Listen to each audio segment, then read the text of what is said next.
Muito bem, meus queridos, mais uma vez estamos chegando aqui para trazer agora nossa cooperação, sobre a questão da pergunta que foi feita hoje aqui no grupo Defensores da Fé.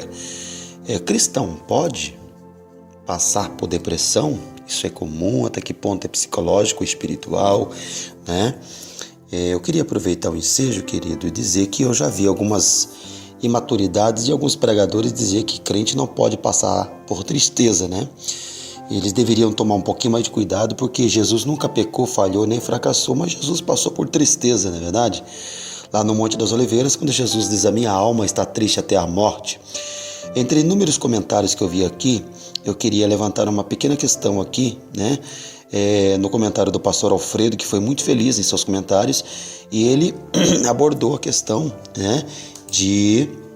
da depressão estar um tanto ligada até mesmo à questão da ausência da alegria, E aí é que nós temos que tomar muito cuidado com relação a cuidado com a falta do humor, Porque o mau humor não é só epidêmico, mas ele produz até mesmo células cancerígenas, Subentende-se que a falta de alegria numa pessoa chega até mesmo a apodrecer os ossos. 75% dos divórcios hoje no Brasil é causado por mau humor de um dos cônjuges, E a ciência diz que uma boa gargalhada, ela libera toxinas que ajudam até mesmo na cura do câncer, Então, queridos, quando a gente fala a questão desta enfermidade delicada, a primeira questão é que nós temos que considerar que nós não somos robôs, máquina controlada com controle remoto na mão de um Deus. Nós somos de uma natureza frágil, que é nós outros sendo ser humano, biológico, sociológico, psicológico e espiritual. Eu vi aqui a questão do pastor Bruno, que é meu primo também, que falou a questão sobre a depressão, até mesmo pós-parto. E a gente vê aí uma malandragem no campo da medicina, que ele sabe de algumas coisas e não faz, tais como tem mulheres, por exemplo, que ficam um mês sofrendo com isso. E eu pelo menos tomei conhecimento, de 22 dias que eu fiquei na Bolívia, e a faculdade de medicina é muito forte na Bolívia pelo preço lá, que é baratíssimo, Então, eu aprendi que se, por exemplo, der uma dose altíssima de ômega 3 para uma pessoa, a mulher que ia sofrer um mês, ela sofre apenas 3 dias, em 3 dias volta à normalidade com uma forte depressão pós-parto. Olha para os senhores terem uma ideia. Muito bem, mas se nós olharmos para a Bíblia, nós vamos encontrar ali na 1 Coríntios 12, a galeria de 9 dons espirituais, queridos, e o único dom que ali está no plural é os dons de curar, porque subentende-se que não atinge apenas único lugar, porque aí nós vamos observar que se divide em pelo menos 3 questões, que é a enfermidade física, espiritual e a emocional, onde mora exatamente a questão da depressão, certo? Então, quando eu falo da depressão, que em psiquiatria é o estado resultante de baixa do tono psicológico, certo? Levando a pessoa a estar com desalento, desinteresse, tristeza, fadiga, insônia, anorexia, Entendendo que a depressão ela pode variar da neurose à psicose, E existem casos mais gravíssimos onde na depressão a pessoa deseja morrer, e alguns acabam até colocando ponto final na sua história. É mesmo, querido? Então a coisa ela é um pouco mais séria do que a gente possa imaginar. Por exemplo, eu vi um caso em Pindamonhangaba, um caso de um amigo sargento aposentado da Polícia Militar, que 21 dias em depressão, ele foi na beira da linha do trem e se deitou e o trem partiu esse homem no meio. Foi uma situação trágica que eu cheguei 5 minutos depois e eu fiquei, muito chocado. Então eu quero lembrar aos senhores que se a depressão é um momento de uma profunda tristeza, não vamos esquecer, gente, que uma das funções do diabo, certo, que é o maior inimigo que nós temos a enfrentar, é aproveitar da fragilidade do ser humano e jogar um ponto final na história desse ser humano, levando esse ao suicídio, certo? Eu queria também abordar aqui, por exemplo, 60 milionários nos Estados Unidos se suicidaram nos últimos anos, certo? É interessante pensar que a depressão ela não atinge apenas os fracassados. Nós podemos facilmente concluir com isso que dinheiro, status, posição elevada ou qualquer outro poder existente em nosso meio, eles não são suficientes para garantir um estado mental equacionado. Por exemplo, o maior pregador do século passado chamado Billy Graham, ele disse uma coisa muito interessante. Ele disse que o homem, assim, tudo que ele põe dentro dele sobra espaço, né? E fica um vazio. Então pode pular baile, forró, carnaval, discoteca, viajar e para onde você quiser. Ele volta para casa com vazio, até que entra Deus. E Deus entra de uma forma tão justa que não sobra espaço para absolutamente mais nada. Vi o caso de algumas pessoas, né, comentando aqui, mas tem um irmão aqui no nosso grupo aqui também, que eu não vou citar o caso do nome dele, certo? Que ele passou por um momento de meio depressivo, né? Foi traído 3 vezes, certo? Ele perdoou as 3 vezes, recuperou o casamento e no final das contas a mulher dele acabou indo embora com outra pessoa e uma semana que chegou a emagrecer 12 quilos, perdeu o óculos dele, né? Perdeu uma pulseira de prata cara que ele havia ganhado, né? Perdeu o notebook, perdeu vários objetos, parou o carro 10 vezes no Vale Paraíba que não sabia onde ele estava, né?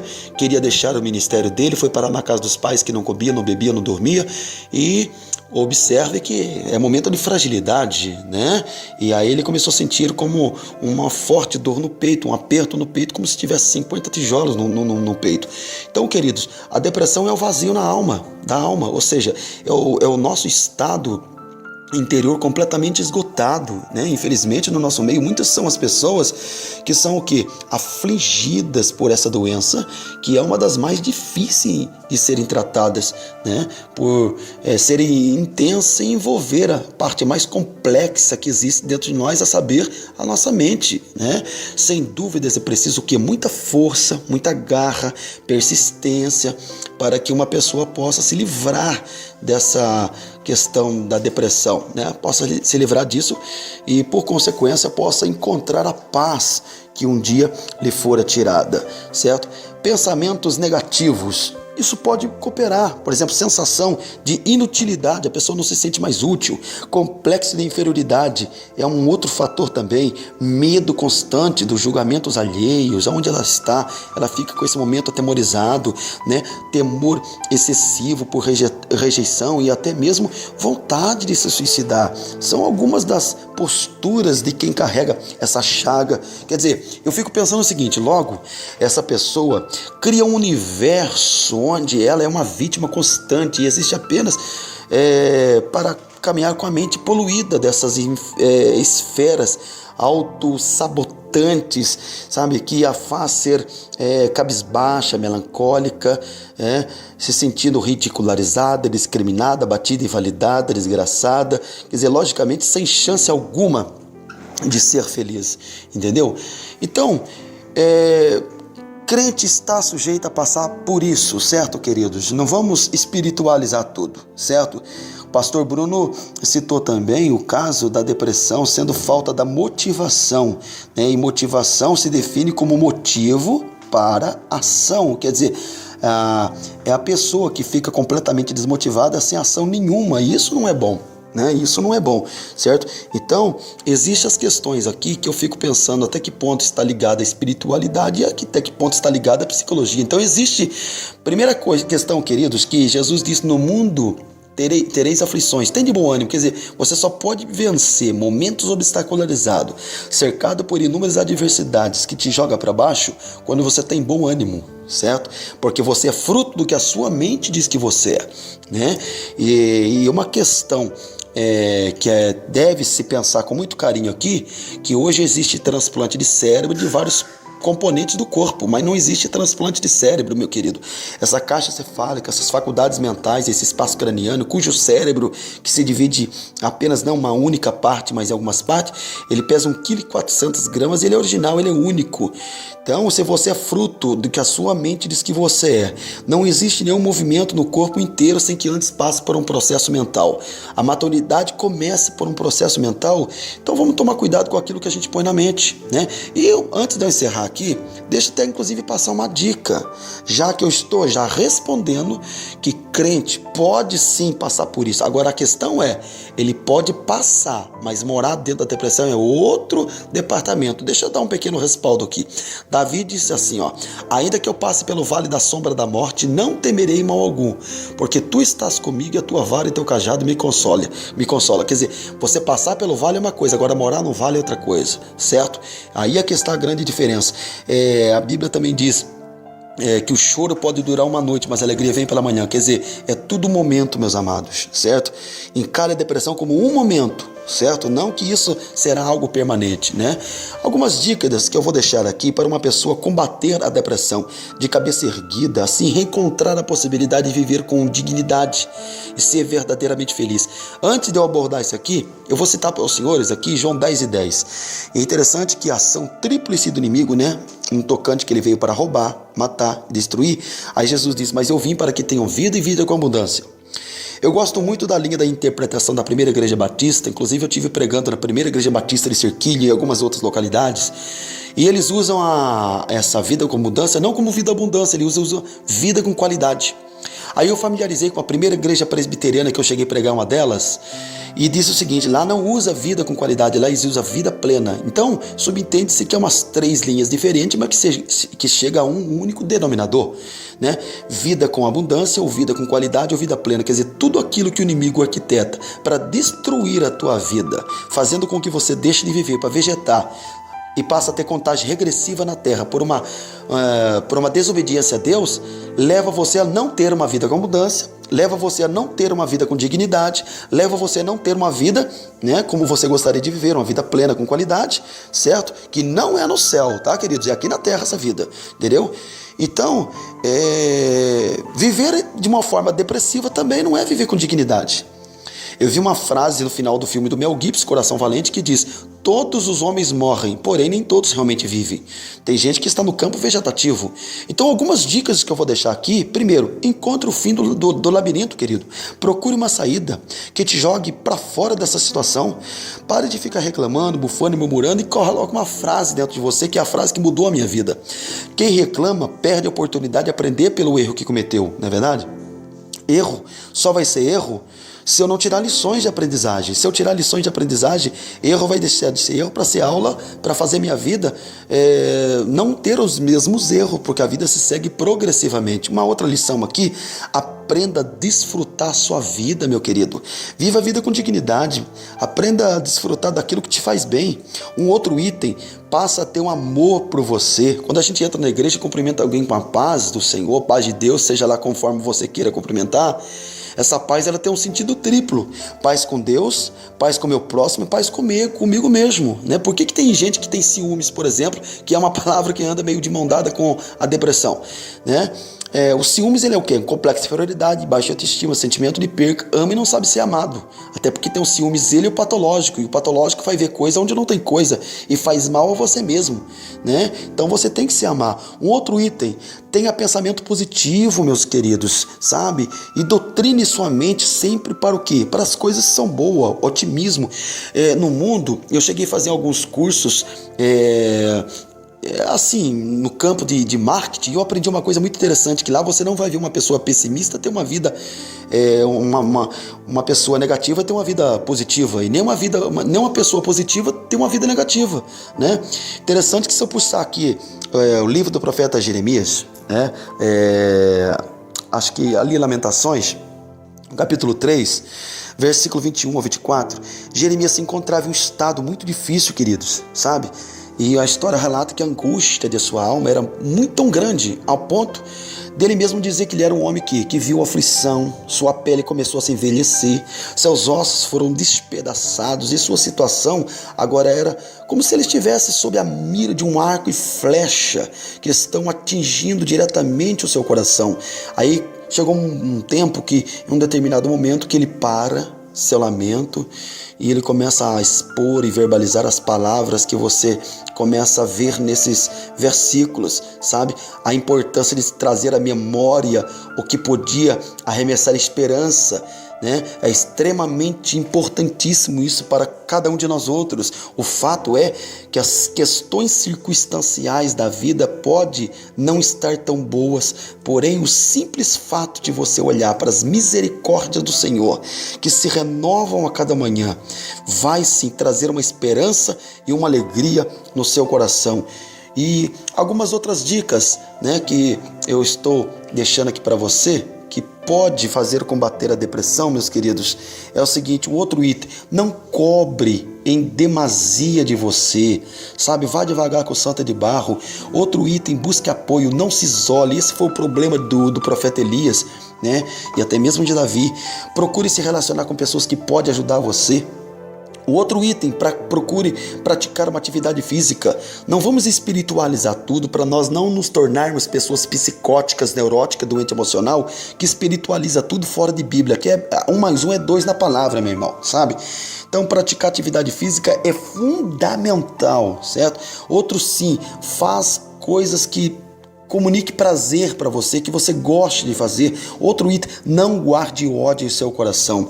Quando você lê em 1 Coríntios capítulo 3, versículo 16, que cada um de nós outros somos templo do Espírito Santo, então templo é templo, meu irmão. Eu não sou latão de lixo para guardar ódio, rancor, mágoa secreta, que só me faz mal, certo?